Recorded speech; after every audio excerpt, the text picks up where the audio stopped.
So people look at 6 weeks and they're like, what can you possibly learn in 6 weeks that's supposed to change your world, like you say?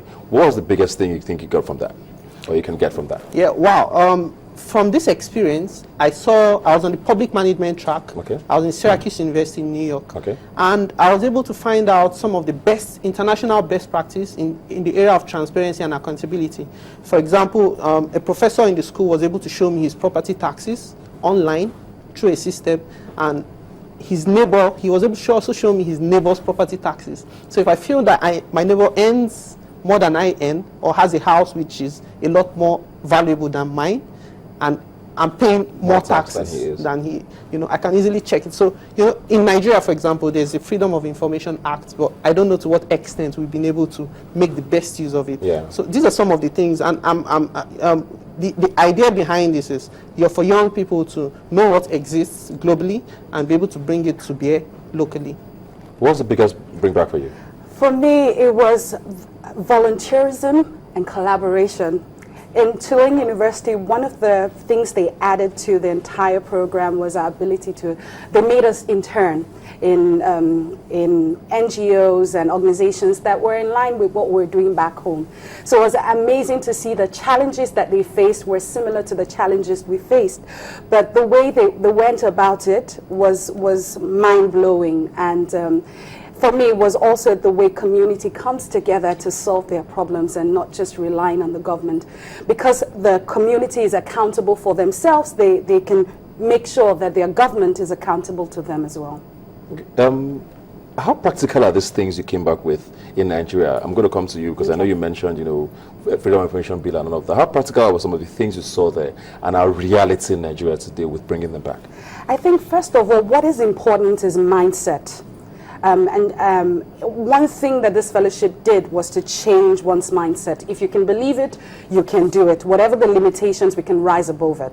One thing was collaboration. Before I left, I really didn't think much about collaboration because of the whole idea of partnership, or how can I trust people and all of that.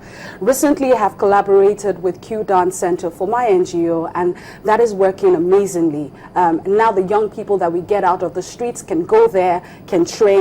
Now it gives us more opportunities to do a lot of things. Now there are opportunities to get people to volunteer more, and people have seen the results of the Mandela Washington Fellowship, and there's a need. People want to just start doing things for you, and it's just amazing that those things are very possible. Yeah, my practicality. Yeah. My take from this is the fact that you've been able to create a network of people, so you don't have to wait. If you have an idea which you want to pursue, and you feel like you don't have enough resources, but so long as you're part of this network, you've applied for it, you continue to get frequent emails, frequent updates. Now 3 resource centers have been created on the continent. There's one in Ghana and also another in Senegal to cover and take care of West Africa. I'm sure that in the coming years there'll be one for Nigeria also. So it's the fact that there's a network from which you can get the things which you need. On the business and entrepreneurship track, for example, grants were given to fellows who were able to show a progressive business idea. And I think a sum of about $15,000 thereabout was given to them as seed and startup capital. A lot of us were on internships in various organizations in the US. Some were with the Ministries of Transport, Defense, and also the World Bank. So it's a life-changing experience, really.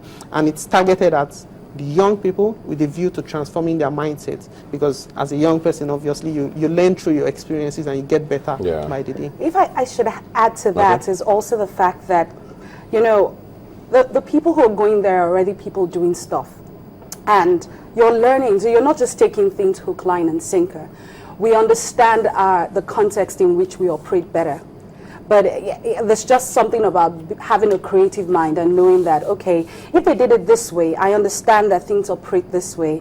And I can still bring that same idea and do it differently. But it's the same thing, but based on the understanding of my community, I can do it differently. And one thing that kept coming through was feedback, being able to understand your community. Don't just give them the solution, understand what they want. If you're not meeting my expectation, I would not feel that you've done anything. I'd rather see yourself as trying to shine, as opposed to meeting my needs or the needs of the community. Okay, just to take you back a little bit, and to be a little more specific, you said you were attached to a university. So did you have classes? Did you write an exam? What was this thing about, is being specific? Okay, we had classes. The classes covered from urban regional planning to public health to performing arts and culture and how it's used for transformation. It was really broad. And one thing we also did was a reflection session to ensure that everything that we were learning, we could relate to it and we could draw from it and see how it would help us. And also internships were part of the process as well. So I was placed with Anna's Arts for Kids, where New Orleans is one of the poorest states in the United States. So they have quite similar things that we face here. And so it was amazing to see how they were able to get children out of the streets and then help them, using performing arts as a tool. So you say anybody can apply? Anybody can apply? Any young Nigerian can Nigerian apply, is eligible to apply, so long as you're not more than 35. So applications are open now, you said? Currently open and will be open until the 5th of November. And the next session is when next year? The next batch of people will be going when? Well, it should start sometime in 2015. We had ours started in June. In June? Yeah, so it's most likely going to be that. I must add that there's an interview process. Your application forms will be read through, and you'll be shortlisted for an interview which will take place somewhere. Yeah. Okay. And then, of course, you have to now prove yourself to a panel of people. So you have to prove your ideas, prove your assumptions. Everything that you've written on paper. Everything that you've written on paper. You have to show them why we should be selected. Yeah. Because I did ask earlier if you need to be an entrepreneur. You are not necessarily an entrepreneur, or you have entrepreneurial sides, but at least you have a 9 to 5. So for someone who has a day job, for example, and is interested in this, how does that work for the person? Oh, it works perfectly, because you don't have to be in paid employment to do this. Okay. Yeah, it's entrepreneurs, business people, like I said, like she mentioned earlier, there's a business and entrepreneurship track, there's a civic leadership track, and there's a public management track. So I was on the public management track based on the kind of the work I do, because, but you could actually be on any of all those other tracks, Yeah. I'd like to tie things to 2015 a lot, so I just want to tie this into the elections coming up. Are there any things you brought back from your experience there that that young people might need to hear? Elections are coming, young people are used as tools for good or bad a lot. Are there any things you learned from your experience with interacting with other Africans, with Americans, that might be relevant to us? I think there are 3 things that young people should put into consideration as we move forward 2015. To seek for vision, to seek for not just vision, to seek for character. I've forgotten the third one. But to seek for a leader with vision and character. Yeah. I remember one thing that happened to me when I landed in the United States, and that's the fact that the professor, the person who was in charge of the entire institute where we are, came holding a placard up at the airport, dragged my bags, and I didn't know who he was until we got to university.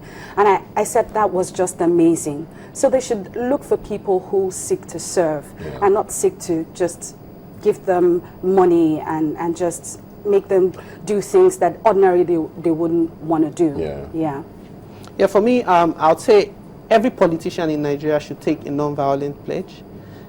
They should talk to their supporters that, look, we approach this process with the assumption that we could win and we could lose, and we don't have any involvement in violence in this process.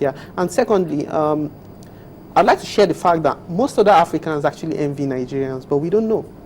So there's a unity, there's a strength in our togetherness and unity, and I just want to see that bond get stronger.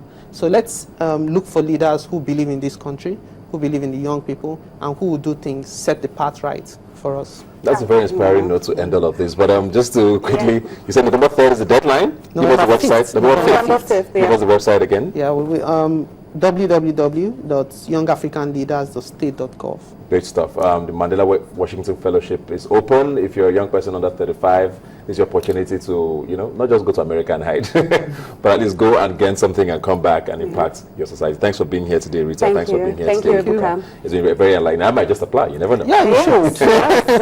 We'll be right back after this short break. Please stay with us. All right.